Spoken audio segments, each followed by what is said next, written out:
what I'm going to do is start piping my lattice work. Now the lattice for this is going to be pink with white on top of it.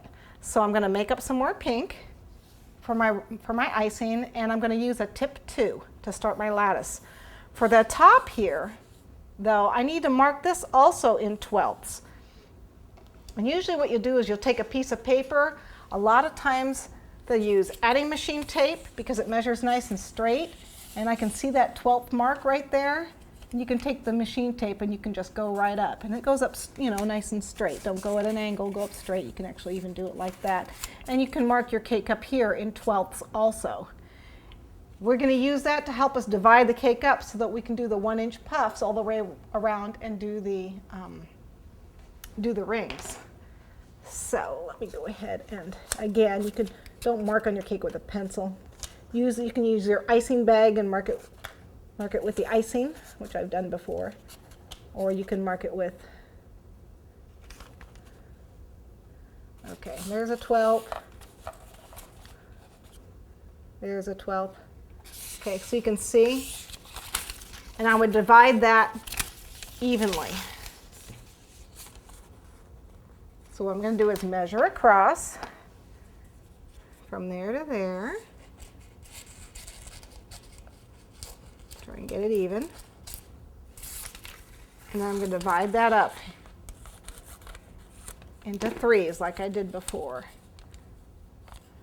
In half, oops, in thirds. Divide it in thirds. I should have 3 sections, 3 1-inch sections. For the beginner, you really want to mark this all the way around to try and keep your puffs even all the way around. If you do a lot of piping and you're very good at piping, and they're all going to be 1 inch, you don't need to mark this up at all. You can just start and just go around. I'm going to go ahead and mark it. Normally, for this pansy ring top, Lambeth did what was called a beveled top also. And what he would do is, this would be, you know, a squared cake. He would measure in a half inch, and then cut all the way around. It would create a 1-inch bevel on the top. Well, I didn't bevel this cake. It's a rounded cake because I covered it in fondant. So what I'm going to do is I'm going to come in just about 1/4 inch, and that's where I'm marking in my dots. It's 1/4 inch from this edge for my puffs.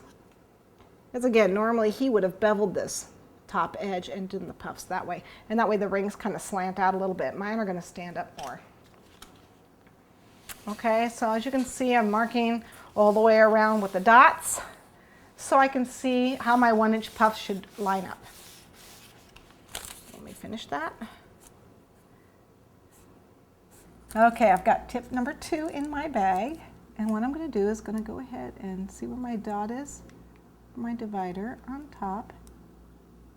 Whoops, that didn't work.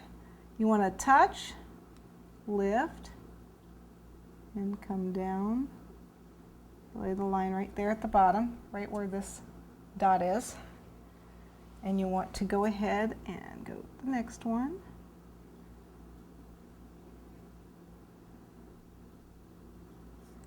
And the next one. And hopefully this will keep all your lines even. Okay, and then what we need to do is fill these in. You can see this one isn't quite even here. If you have a problem, this doesn't look even to me, so I'm just going to go ahead and take it off. Try it again. Looks like I got it just a little too high. There we go. Okay. Well, what you want to do is fill in 2 lines in here, or however many you want. Actually, I'm just going to put in 2. Trying to keep at the same angle and evenly distanced. Oops.